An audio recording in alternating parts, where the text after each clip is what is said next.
Pleasure, it's me all at last, and now we're back at it once again with HJN Season 5. As you probably could guess, we're down to what we've presumed to be our final subject regarding animals. And since we're on number 2799, we might as well go ahead and cover perhaps one of the most notorious animals on any kind of list, the skunk. So, one thing to note about skunks is that unlike with many other animals in which they have a close relation or even a straight up resemblance to certain other species regarding different clades, the skunk is in fact its own sort of family, the Mephitidae. Now the Mephitidae are a series of animals out there that are very much distinct from the rest of the group. As in, they not only include the likes of skunks, but there are also a few other animals out there of all sorts. And while many of them do look similar to that of skunks amongst many different species out there, it's important to note that while the skunk is the most popular of which, there's still a decent amount of which that I could refer to, but I don't want to get off track here. So, the main thing about skunks is that they have a distinct black and white coloration to them, as well as a long tail to them, often rather bushy or uniquely colorized to distinguish them apart from most other animals. And if you probably could have guessed, why I've called them one of the most notorious animals out there is because of the fact that they are well known for a reputation of spraying. This is actually considered to be a defensive maneuver in a similar way as to how porcupines are armed to the teeth with tons of quills, and you have the hunting skills given to that of most tigers, wolves, etc. With skunks, however, they don't necessarily possess such skills and are also rather small compared to most other animals.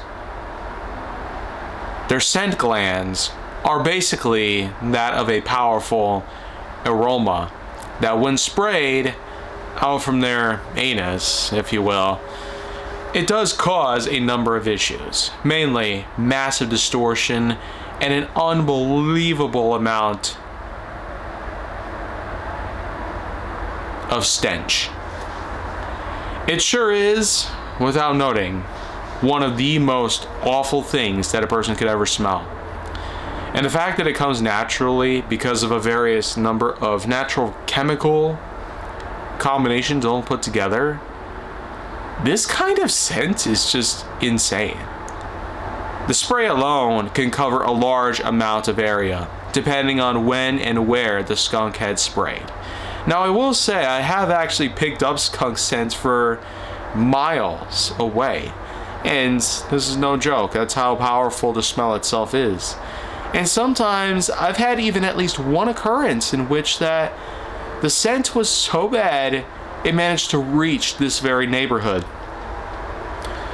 Especially when you account for the fact that there's always a lot of room in which that a skunk can climb on or reach out from.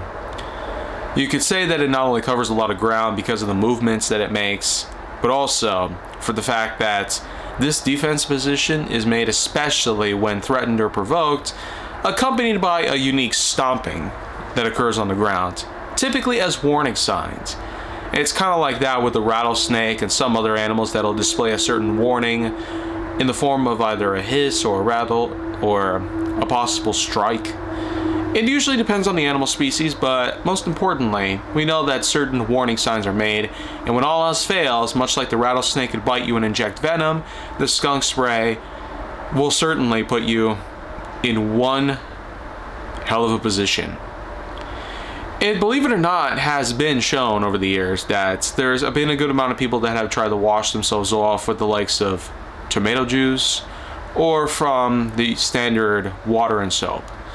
But it's important to note that many people out there who try the water and soap method don't realize the scent doesn't necessarily break down with water, and in fact can sometimes intensify the smell and make it a whole lot worse. As for the tomato juice part, it has shown to be pretty effective because of the values that it holds, and of course the properties in the tomatoes themselves, do seemingly break down the chemical bondings that the scent is linked to, but it only works very little. So I'm sure someday somebody will have to come up with something that's more effective against skunk spray, but whatever the case, skunk spray is something that's still never to be messed with, regardless of who you might be. The bravery alone will not help you in most states.